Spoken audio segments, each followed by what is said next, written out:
So, sometime last month, I was on Amazon looking for some nice and simple crop tops to pair with some of my amazing pants and skirts. You know your girl.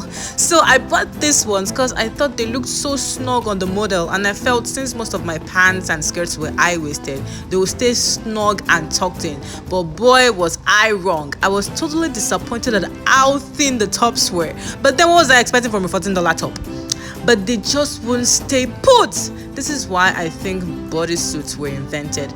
So you know what? Instead of going on Amazon to buy myself some thin clothed bodysuits, I'm going to make one for myself and teach you how to. So come along now and let's do this. Good idea, yeah? Here are the measurements that you need to make this bodysuit pattern. I hope listing them helps. Also, I have a picture here that shows what to measure on your body. I hope it helps as well.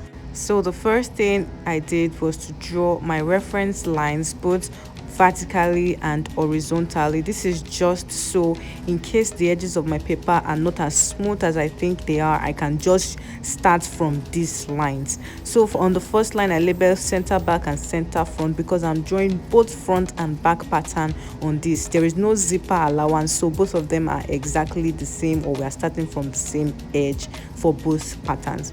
So from the edge of the paper, I just took 3 inches and I took 5 inches. If you are used to seeing my pattern making method, you be used to the 3 and 5 standard. So from the 5 inches, I went down by 1 inch and then I connected my 3-inch mark to my 5-inch mark as my shoulder slant.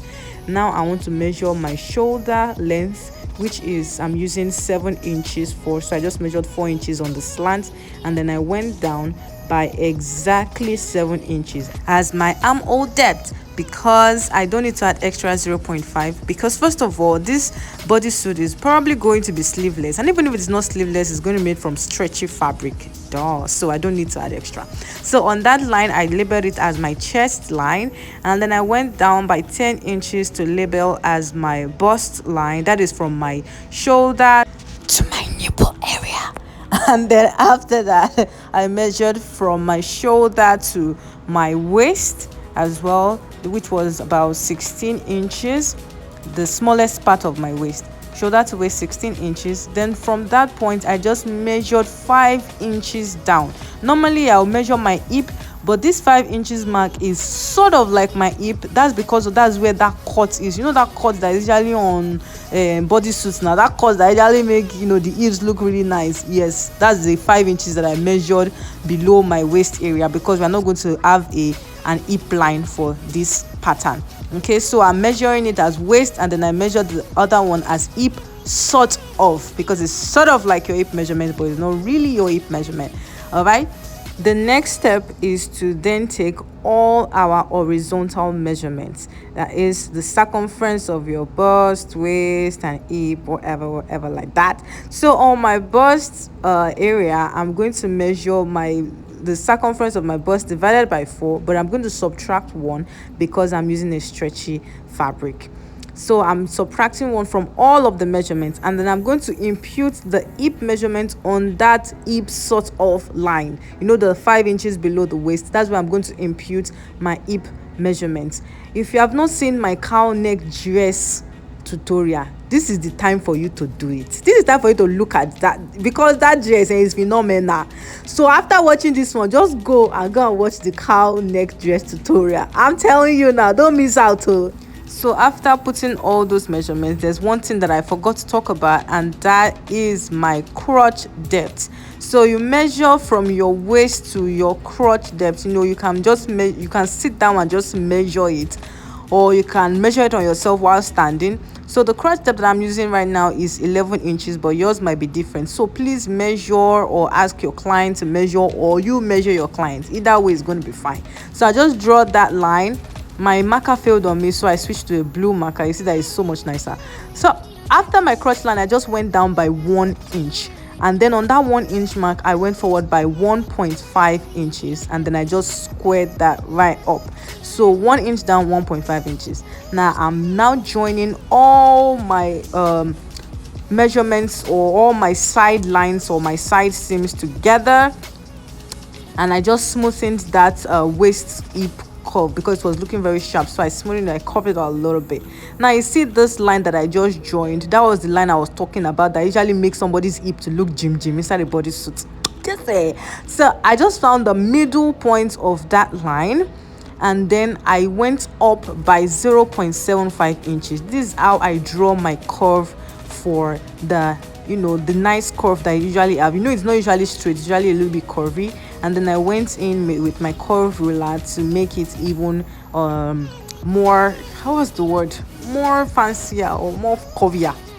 Anyone is fine. So I just drew down my shoulder depth straight down, and then my armhole, I'm going to find the middle of my armhole, go in by 0.75, and then draw a curve to make my nice front armhole. If you've not seen my pattern for making a basic bodice, you should also watch that as well. You are welcome. Now moving on to the front neckline, I just took 4 inches by 4 inches and I drew a nice U shape. It's like a U shape. It's not that curvy, but it looks nice. So 4 by 4, and now we are through with the front pattern. Now I'm going to draw the back pattern on the same paper using the red marker, so you can see the difference between the front and back. They are not much, but the difference are still there. So for my back crotch, I'm going to go down by 4 inches. Now I'm going to also extend by 1.5 inches like I did for the front pattern, and then I'm going to join the mark to my hip curve line, just like I did for the front.